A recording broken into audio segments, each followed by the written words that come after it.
छात्रों, आज हम बड़े भाई साहब कहानी की समीक्षा करेंगे। यह मुंशी प्रेमचंद की एक चर्चित कहानियों में से एक है।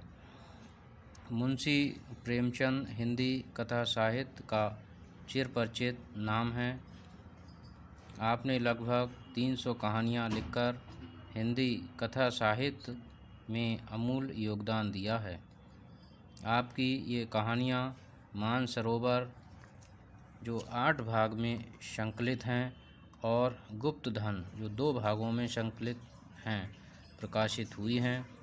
आपने हिंदी कथा साहित्य को कालजयी कहानियाँ प्रदान की हैं।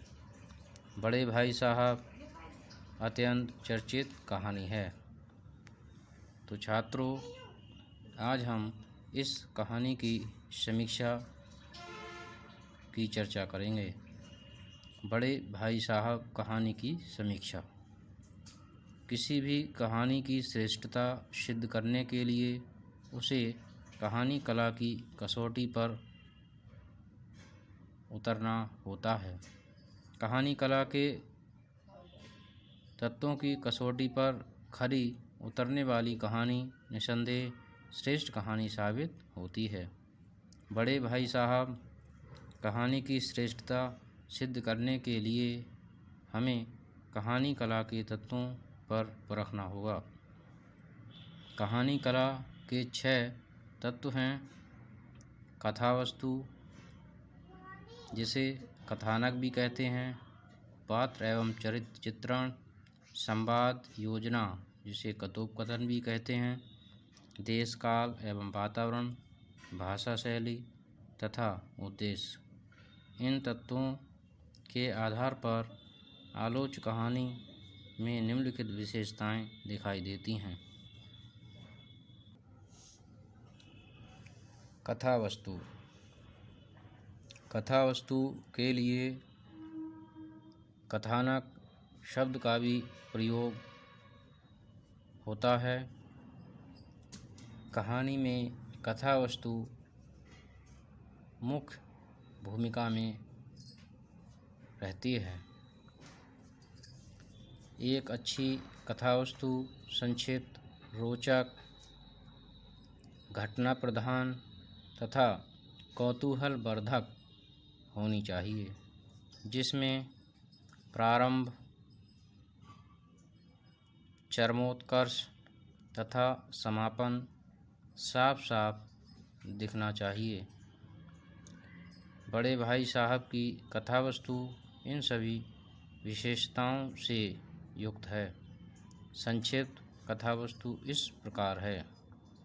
2 भाई हॉस्टल में रहकर पढ़ाई कर रहे हैं। बड़ा भाई 14 वर्ष का 9वीं जमात में, छोटा भाई 9 वर्ष का 5वीं जमात में है। बड़ा भाई मंदबुद्धि का और छोटा भाई कोशाग्र बुद्धि का है। छोटा भाई खेल में रुचि लेता है। बड़ा भाई रात दिन पढ़ता है, फिर भी फेल हो जाता है। छोटा भाई खेल खेलता है, फिर भी अव्वल आता है। बड़ा भाई छोटे भाई को उपदेश देता है। बड़ा भाई पढ़ने में होशियार नहीं है, फिर भी वह छोटे भाई को उपदेश देकर प्रेरक का कार्य करता है। लेखक स्वयं स्वीकार करता है, मगर यह शायद उनके उपदेशों का ही असर है कि मैं दनादन पास हो जाता हूँ, और इतने अच्छे नंबरों से। इन पंक्तियों से यह स्पष्ट होता है कि छोटा भाई अपने बड़े भाई के उपदेश और नसीहत सुनकर ही पढ़ने के लिए तैयार होता है। उसके उपदेशों के अभाव में छोटा भाई पढ़ने के बजाय खेल में रुचि अधिक रखता। बड़े भाई में किताबी ज्ञान कम है और व्यवहारिक ज्ञान अधिक है। वह अपने कर्तव्य बोध को समझता है। यदि बड़े भाई ने छोटे भाई को उपदेश न दिए होते तो छोटे भाई ने जो कुछ भी प्राप्त किया है शायद लापरवाह होकर प्राप्त नहीं कर पाता। जिम्मेदारियों के बोझ से बचपन द्रोहित हो जाता है। इस प्रकार यह कथा वस्तु यहीं पर इसका समापन होता है। इसके बाद हम कथा वस्तु के बाद अगला बिंदु देखते हैं। पात्र एवं चरित्र चित्रण। कहानी में पात्रों की संख्या सीमित है। केवल 2 पात्र हैं, बड़े भाई साहब एवं छोटे भाई साहब। छोटे भाई साहब स्वयं लेखक हैं। बड़े भाई साहब सदैव इस बात का ध्यान रखते हैं कि उन्हें छोटे भाई के सामने आदर्श प्रस्तुत करना है, इसलिए लेखक को नसीहतें देते रहते हैं और अधिक से अधिक पढ़ते भी हैं। खेल कूद की इच्छाओं का दमन भी करते हैं। बड़े भाई को पुस्तकीय ज्ञान से व्यवहारिक ज्ञान अधिक है। यद्यपि बड़े भाई पढ़ने पर अधिक ध्यान देते हैं, काफ़ी समय तक पढ़ते हैं, बावजूद इसके वे लगातार फेल होते रहते हैं।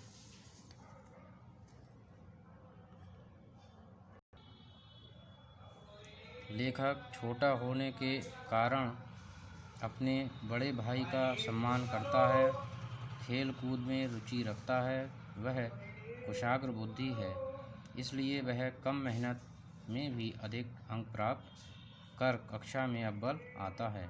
वस्तुतः लेखक ने कहानी के दोनों पात्रों का चरित्रांकन मनोवैज्ञानिक धरातल पर किया है, जो अत्यंत ही स्वाभाविक है। नंबर 3, संवाद योजना। संवाद के लिए कथोपकथन भी कहते हैं। संवाद कहानी को गति प्रदान करते हैं। बड़े भाई साहब के संवाद संक्षिप्त, रोचक, सरल तथा पात्रानुकूल हैं। संवादों में रोचकता आद्योपांत दर्शनीय है। बादशाहों के नाम याद रखना आसान नहीं। 8 हेनरी हो गुजरे हैं। कौन सा कांड किस हेनरी के समय में हुआ, ये याद रखना आसान समझते हो?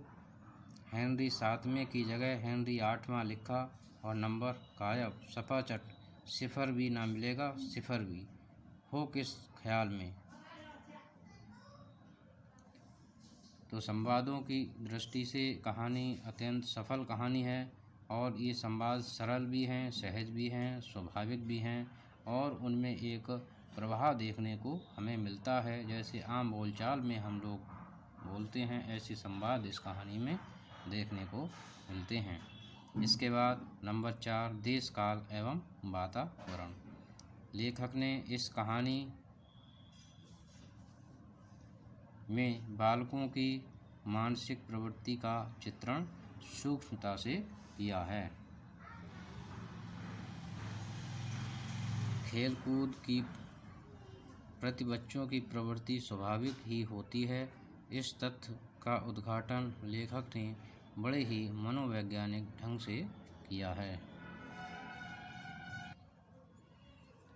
आमतौर पर बड़ों का कार्य छोटों को उपदेश देना होता है।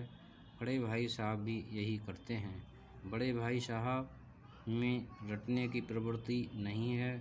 बड़े भाई साहब व्यवहारिक ज्ञान में सफल हैं तो छोटे भाई साहब पुस्तकीय ज्ञान में सफल। उन्होंने शिक्षा व्यवस्था पर व्यंग किया है कि समय की पाबंदी पर एक निबंध लिखो जो 4 पन्नों से कम न हो। वह इस बात को बताने की कोशिश करते हैं कि समय की पाबंदी पर जब हम संक्षिप्त में लिख सकते हैं तो फिर उसमें 4 पन्नों में निबंध लिखने की क्या आवश्यकता है। समय की पाबंदी से हम सभी जानते हैं कि जीवन में सफलता प्राप्त होती है। समय की पाबंदी से दिनचर्या संयत रहती है, कार्यों में सफलता प्राप्त होती है। व्यक्ति प्रगति के पथ पर अग्रसर होता है, लेकिन बावजूद इसके परीक्षा में इस प्रकार प्रश्न पूछना कितना हास्यास्पद है कि समय की पाबंदी पर एक निबंध लिखो जो 4 पन्नों से कम न हो। ये अत्यंत ही विरोधाभासी बात है, जैसे ये कह दिया जाए कि धीरे धीरे तेज दौड़ो। ये संभव नहीं है। तो इससे पता चलता है कि बड़े भाई साहब व्यवहारिक ज्ञान में कितने सफल हैं। देश काल एवं वातावरण की दृष्टि से ये कहानी काफ़ी सफल है। अब बात करते हैं भाषा शैली की।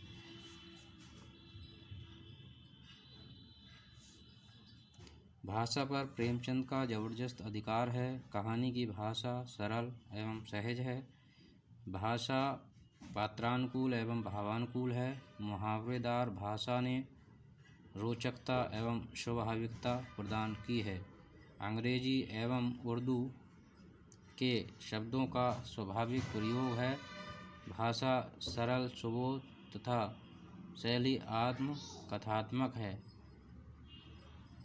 भाषा की दृष्टि से पूर्ण सफल है।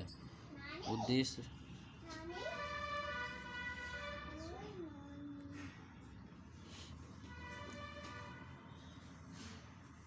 प्रेमचंद की कहानियाँ किसी को लेकर लिखी जाती हैं। प्रस्तुत कहानी के माध्यम से लेखक ने बालकों की खेल कूद की स्वाभाविक प्रवृत्ति, बड़ों द्वारा उपदेश देने की प्रवृत्ति, भारत की शिक्षा व्यवस्था तथा बड़प्पन के लिए त्याग करना आदि तत्वों का उद्घाटन किया है। कहानी अपने उद्देश्य में पूर्ण सफल रही है। इस प्रकार कहानी कला के तत्वों की दृष्टि से बड़े भाई साहब कहानी पूर्णतः एक सफल कहानी है। तो मैं समझता हूँ छात्रों कि आज आप इस कहानी की समीक्षा भली भांति समझ चुके होंगे। धन्यवाद।